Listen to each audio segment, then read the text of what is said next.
Governor Walz and spoke to him as well. I want to reiterate first with all of you the facts of what happened today. At 10:25 a.m. Central Time, Immigration and Customs Enforcement were carrying out lawful operations here in Minneapolis. Because of the adverse weather that Minneapolis has seen in recent snow, one of the vehicles became stuck and ensnared in the snow. Law enforcement were attempting to push out this vehicle, and when a mob of agitators that were harassing them all day began blocking them in, shouting at them, and impeding law enforcement operations. ICE officers and agents approached the vehicle of the individual in question, who was blocking the officers in with her vehicle, and she had been stalking and impeding their work all throughout the day. ICE agents repeatedly ordered her to get out of the car and to stop obstructing law enforcement, but she refused to obey their commands. She then proceeded to weaponize her vehicle, and she attempted to run a law enforcement officer over. This appears as an attempt to kill or to cause bodily harm to agents, an act of domestic terrorism. The ICE officer, fearing for his life and the other officers around him and the safety of the public, fired defensive shots. He used his training to save his own life and that of his colleagues. He was treated at a local hospital, has been released, and is now with family. I encourage the American people at this point in time to pray for him, but also to pray for the deceased's family and her loved ones. Today alone in this country, there have been 4 different domestic terrorist attacks on federal officers by the ramming of vehicles. 3 of them happened here in Minneapolis. We've seen over 100 of these vehicle rammings happen in just recent weeks, and this must stop. ICE alone is facing a 1,300% increase in assaults against them and an 8,000% increase in death threats against all of them. In fact, the very same officer who was attacked today had previously been dragged by an anti-ICE rioter who had rammed him with a car and drug him back in June. He sustained injuries at that time as well. And let me remind you why we're all here in this city today and why we've been here. In communities across this country and here in Minneapolis, we're just enforcing the laws that we have in this country. For years under President Biden, tens of millions of dangerous criminal illegal aliens, terrorists, and suspected terrorists were allowed to invade our country over our southern border. They were allowed to steal, to defraud, and to perpetuate violence against American citizens. Regardless of who your mayor or who your governor is, President Trump promised every single American that he would make America safe again. He promised every single American that he would work to protect them from dangerous criminals. Since Governor Walz has been in charge of Minnesota, we have seen homicides go up by over 50%. That's also during Mayor Frye's tenure as well. Since President Trump took office, Governor Walz has released over 470 violent criminals back onto the streets here in Minneapolis. He has another 680 of them still within his jurisdiction that he could give to us today to face the consequences for their crimes. Because Governor Walz and Mayor Frye refuse to protect Minnesotans, and instead they protect these criminals, that's why we are here. And we didn't just show up yesterday, we've always been here. But we're surging operations because of the dangerous situation we see in this country and because we're no longer going to allow illegal criminals to damage and harm, to kill, to sexually abuse, to proliferate drugs, and to steal American taxpayers' dollars. This state has faced unprecedented immigration fraud. It's seen unprecedented benefit fraud. Individuals were allowed to come into this country and set up fake companies and fake nonprofits and divert billions of dollars away from American citizens and those vulnerable citizens who truly needed the services from those programs.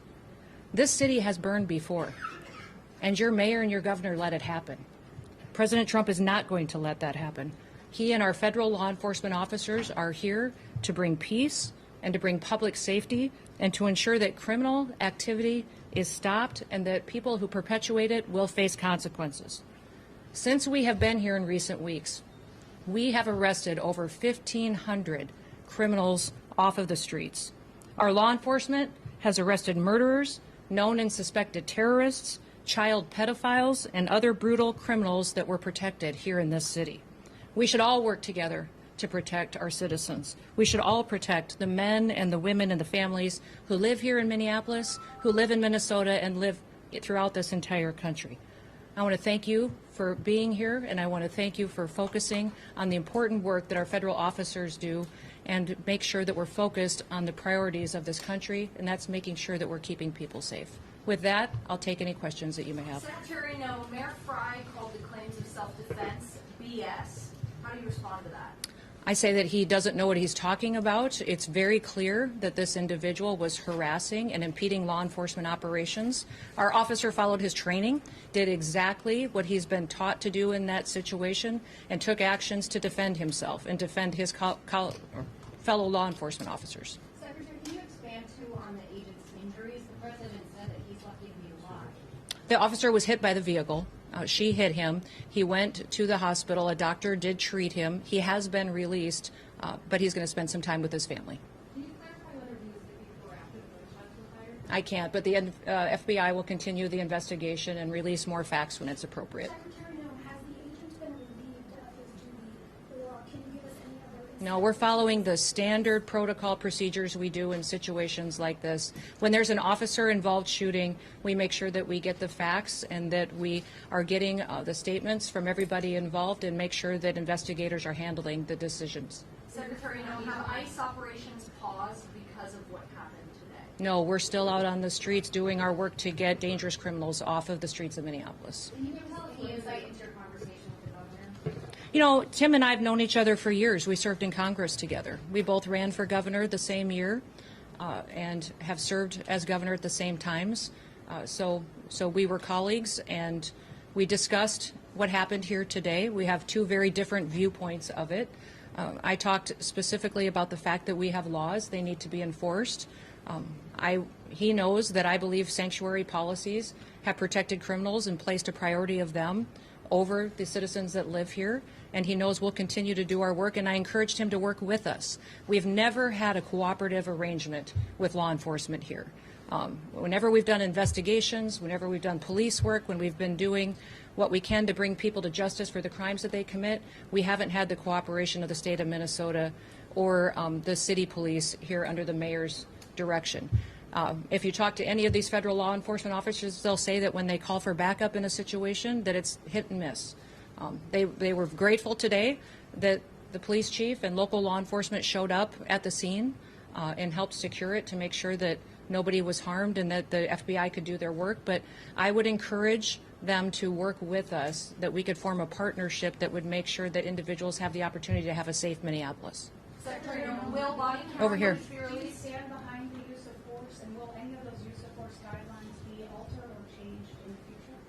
You know, it's clearly established law that a vehicle driven by a person and used to harm someone is a deadly weapon.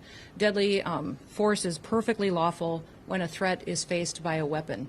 So I do believe that this officer used his training in this situation, and we'll let the FBI continue the investigation to get it resolved. So just to be clear, did the shooting happen before or after the vehicle hit the officer? I know you keep asking that, but that doesn't mean that the FBI is going to give you an answer today. There will be an investigation. We want to make sure that it's factual. What I would ask is that as we go forward from here today, that we all remember that our job is to have peaceful discussions. I'd encourage our local law enforcement and state law enforcement to work with us. We are going to continue to operate here in Minneapolis and in the state of Minnesota to make sure we're going after dangerous criminals. One of the key focuses that we've had here is a focus on individuals who are sexual predators and are involved in child exploitation. When I was just here yesterday, we arrested individuals who were charged with criminal assault and sexual assault and people that exploited children. Why would you want to keep them on your streets? President Trump has promised to go after the worst of the worst, and that's exactly what we're doing in Minneapolis. By not working with us, Governor Walz and Mayor Fry are putting those criminals and prioritizing them over our children and our grandchildren. Governor Wolf said that he is not giving any heads up what are is going And that's simply not true. He said that to me on the phone, too, so I'll get him the documentation that he needs so that he knows that we would love to coordinate with him. He doesn't give us access to any information on criminals, let us know who he's detained, doesn't honor our detainers, and has individuals and criminals in his jurisdiction that he won't turn over us today, too. Yes. You mentioned that the officer involved today was once before raped by a vehicle. Can you explain the difference between that instance and today? Was a firearm discharged then? If not, what was the difference? I won't speak to that case right now, but we can get you the details and the information on that. But the facts of the matter is he's an experienced officer. He's been in situations like this before, and he certainly has been out there and followed his training today. Given the threat of vehicle encounters, are you going to change the way You know, people need to stop using their vehicles as weapons. This domestic act of terrorism to use your vehicle to try to kill law enforcement officers is going to stop. And I'm asking the Department of Justice to prosecute it as domestic terrorism because it's clear that it's being coordinated. People are being trained and told how to use their vehicles to impede law enforcement operations and then to run over anybody who gets in their way while they go out there and try to disrupt peace and public safety. And Americans deserve better. So can you say why they were the National Guard? Why the National That hasn't been a part of the discussion. I know Governor Walz mentioned some of that earlier in his press conference, but we've got law enforcement officers here that will continue to work, and we're hopeful that the public recognizes that the work that we do every day makes America safe again. Can you get insight With that, into the operation that was happening at 34th and Portland? we had law enforcement officers that were out there doing an enforcement action, and a vehicle got stuck in the snow, and so they had called for other people to come and help them get that vehicle out. Those officers were trying to free the vehicle when the harassment started, when the protesters were out there impeding their vehicles and preventing them from leaving the scene. Was it at a particular home or business in that intersection? I won't speak to that. Can you speak to the crime that person may be committed that you were going after? And you mentioned sexual crime. Okay. Will body camera footage be released? I will let the FBI decide. Were they on target today when they were in that neighborhood? They were returning back to headquarters, I believe, to start a new operation, had just completed one. Was it a nice? Well, thank you. What's that? Was it a nice vehicle that had? I was one of the vehicles that ICE officers were using. But remember, when we operate in a task force model. So we have other federal agencies that work with us, and we're very grateful for that. We have CBP officers, the FBI, DEA, ATF, all of those all work with us every day in a task force model, and we appreciate it. We'd love to have the state police, and we'd also love to have the Minneapolis police chief and his team be alongside of us while we're out there doing those enforcement operations. Were the agents later? With that, we'll get you more information as it is revealed, but thank you and everybody. Let's work together to make sure that we can continue to help the city be safer, get more criminals off the streets, and ensure that our public has the opportunity to pursue the American dream in a city they can be proud of. Thank you.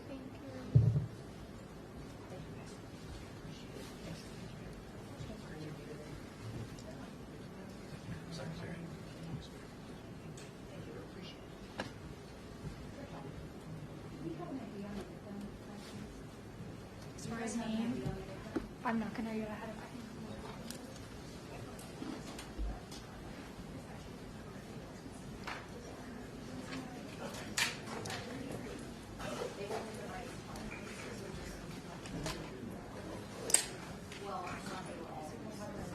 Thank you for coming. Thank you. Yeah. Sure.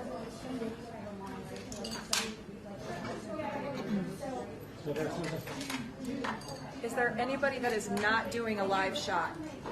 Is there anybody that is not staying for a live shot? You're not, okay? Okay, I'll get you guys your escorts. 1 second, okay? Well, at least 10, 15 minutes to break Oh, down. yeah. No, okay.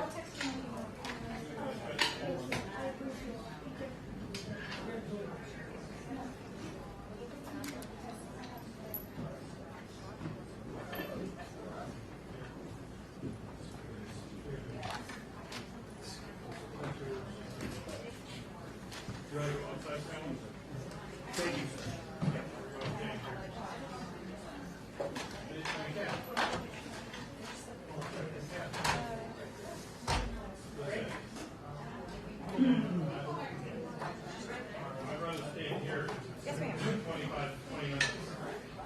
Yes, you should stay in here. This is the only place here for live shots. I'll be able to give you so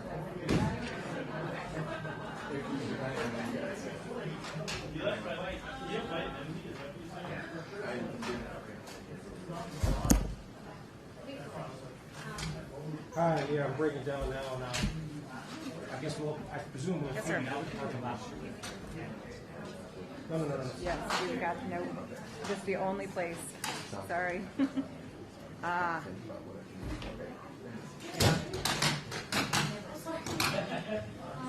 I need to reiterate, no live shots will be done on the property outside. When you're in your vehicles, you have to immediately exit the parking lot. Okay, you can stay here, or